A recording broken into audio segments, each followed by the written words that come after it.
The weird thing was not that there were police on my porch. It was that one of them was holding my welcome mat. "Sir," the taller officer said carefully, "the HOA president is claiming you are trespassing."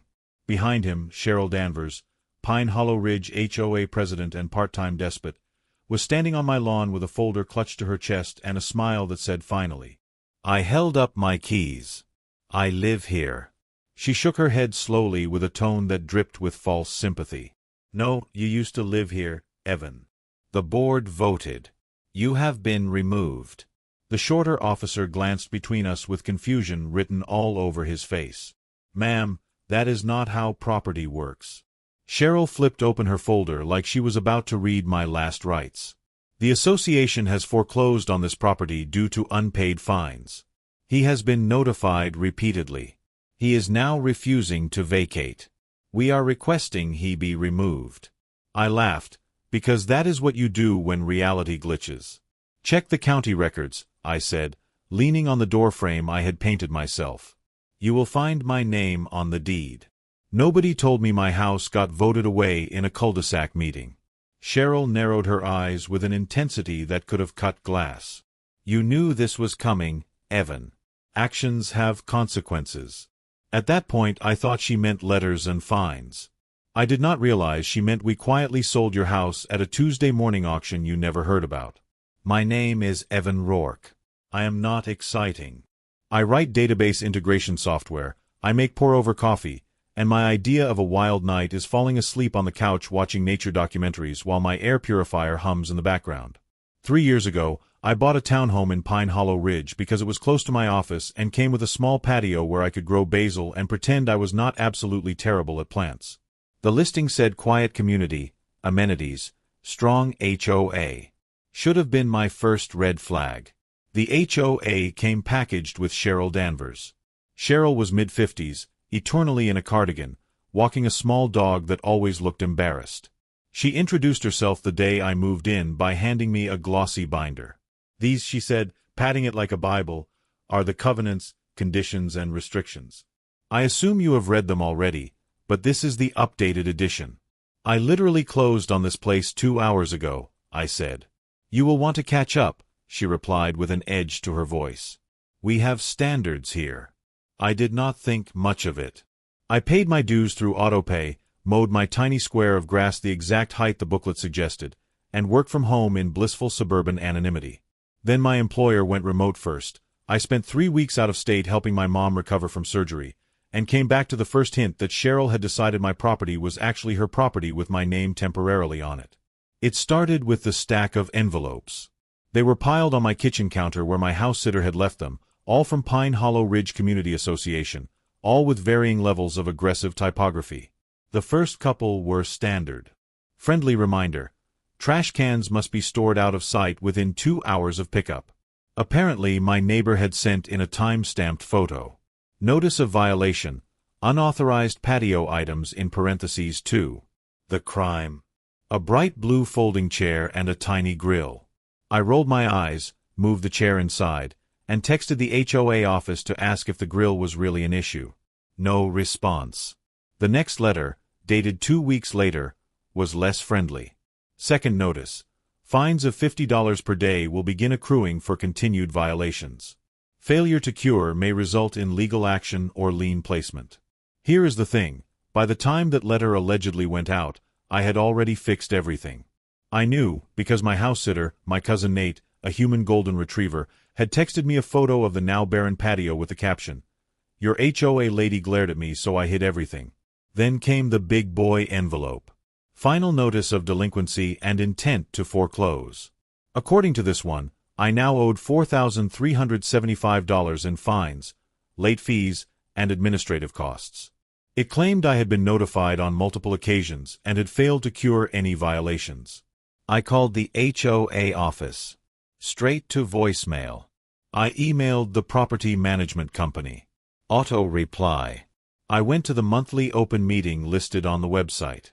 The clubhouse door was locked. A printed sheet said the meeting had been moved to virtual format. The QR code just took me to a 404 page. When I cornered Cheryl on the sidewalk a few days later, She gave me a sympathetic head tilt that felt more condescending than kind. "Evan, you cannot just ignore official notices," she said. "I literally never got half of them," I replied. "And the ones I did get, I fixed the problems. Why am I being charged for days I was not even here?" She sighed with exaggerated patience. "The board has to treat everyone equally. Once the fines process starts, it is out of my hands." It would have seemed more believable if I had not seen her pull a violation letter out of her purse earlier and write void on it before knocking on a different neighbor's door to talk it over. The foreclosure threat should have been the turning point. Instead, the real "oh, we are playing for keeps" moment came courtesy of a very confused police officer. That day, I had just gotten back from a grocery run. I was unloading bags when the squad car rolled slowly down my block and stopped right in front of my driveway. "Evan Rourke?" the officer asked, stepping out. Yeah." He shifted awkwardly. "We got a call from the HOA president. She says you are refusing to vacate a property that has already been foreclosed." I laughed in that high, weird way that says your brain just unplugged itself. That is absolutely not what is happening. Cheryl was materializing from somewhere, of course, clutching her ever-present folder. "Officer," she said smoothly, "we have followed all proper procedures. The association executed its right to lien and foreclose due to chronic non-payment. The property was sold at auction last week. He has been served. He is just being difficult." "Sold," I repeated. "At auction." "Yes." "Tuesday at 10 a.m. We posted notice on the clubhouse door for the required 48 hours. I stared at her. "That is it? A sheet of paper on a door nobody uses since you moved everything virtual?"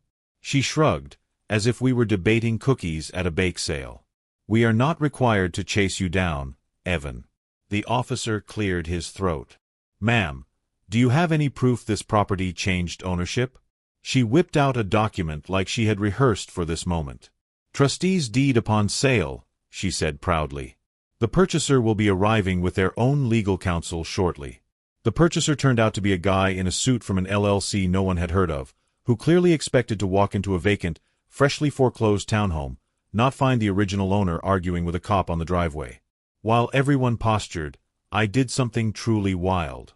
I Googled the parcel number on the county recorder's website. The title still had my name on it. No foreclosure. No transfer. No deed. "Officer," I said, turning my phone screen toward him, "the county has no record of this sale. Whatever paperwork she is waving, it is not filed. This is still my house." He checked it himself on his car laptop, then made a face that said this just became paperwork. "Ma'am," he said to Cheryl, "until this is recorded and there is a court order, this is a civil matter. We are not evicting anyone today." That should have been the end. Instead, it was the moment I realized Cheryl was trying to speedrun eminent domain using a printer, a shady property manager, and my supposed non-compliance. Because 2 days later, I got served, for real this time. Not with an eviction.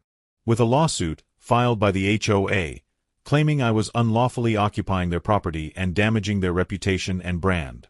They had jumped from annoying to extortion with stationery overnight. Enter Ben Holloway, my next-door neighbor, part-time cyclist, full-time real estate attorney. He knocked on my door holding the summons in one hand and a beer in the other. "Heard the cops earlier," he said. "Want help?" We sat at my kitchen table while he read through the complaint, eyebrows climbing. "They are claiming they followed statutory notice, sent you certified letters, held a hearing, recorded a lien, then completed a non-judicial foreclosure," he said. "And yet, the county shows none of that happened." He smirked. "They thought you would panic and move out. This is amateur hour. We went through my records together. Bank statements showing every HOA payment auto-drafted on time. Screenshots of my emails asking for clarification on the alleged fines. A photo of the clubhouse door from the auction day showing no posted notice. Bless you, Ring camera." Ben filed an answer denying everything and a counterclaim that made my head spin. Slander of title. Wrongful attempted foreclosure. Civil conspiracy. Breach of fiduciary duty. Oh, and he copied the county attorney and the state's real estate commission with a very brisk cover letter. That is when things started popping loose. The property management company handling Pine Hollow Ridge suddenly stopped answering Cheryl's calls. An investigator from the Real Estate Commission requested all HOA financials and correspondence tied to my property. And our favorite discovery? The lien they claimed to have recorded had a draft saved on the HOA office computer, but the county had rejected it for missing signatures and never actually filed it. The property manager had emailed Cheryl, "We will just proceed as if it is accepted. Nobody checks that stuff anyway." Spoiler: people checked. Lots of people. Wearing badges and carrying clipboards. The police did not just drop the earlier trespass nonsense. They opened a separate case on the false report. And for the first time since I had met her, Cheryl looked nervous. At the next emergency HOA meeting, actually held in person for once, half the room was owners with crossed arms. The other half was board members wondering how they had ended up co-signing whatever this mess was. When Ben stood up and calmly explained that the association had potentially exposed everyone to massive liability, there was an audible "oh no" ripple. The power shifted right there, in that beige-carpeted clubhouse that smelled like coffee and panic. Court day looked like a low-budget courtroom drama. Fluorescent lights, bad suits, a judge who had seen absolutely everything and was tired of all of it. The HOA's lawyer tried to paint me as a chronic rule-breaker who had forced the board to escalate. "We operate in the best interest of the community," he said. "Without enforcement, associations fall into chaos." Ben did not even bother hiding his smirk. "Your Honor," he said, "my client has never missed a payment." Every alleged violation was corrected within days. The board then manufactured additional fines he never agreed to, pretended a rejected lien was valid, staged a sham auction no one could reasonably know about, and then called the police to evict the legal owner of the property. He clicked the remote. Up on the screen.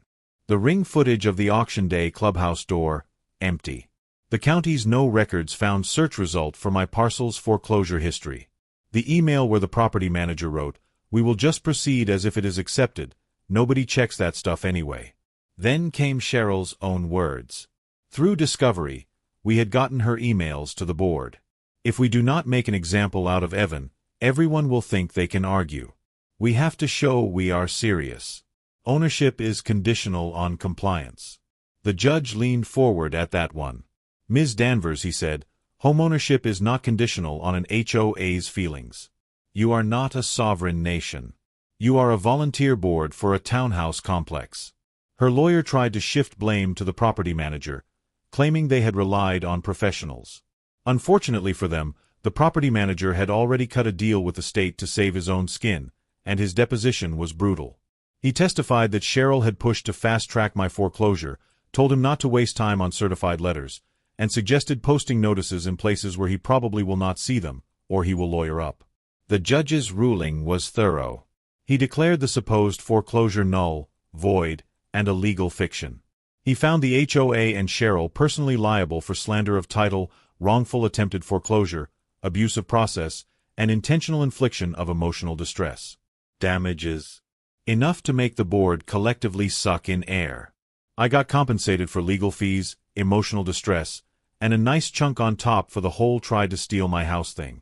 The HOA's insurance did not cover intentional misconduct, which meant Cheryl and a couple of board members got named personally. The best part? At the end, the judge said, given the board's demonstrated inability to manage its authority responsibly, this court is appointing a receiver to oversee Pine Hollow Ridge HOA operations for the next 3 years. Translation: Congratulations, you played HOA and now the state runs your little kingdom. Cheryl's face went white as the words sank in.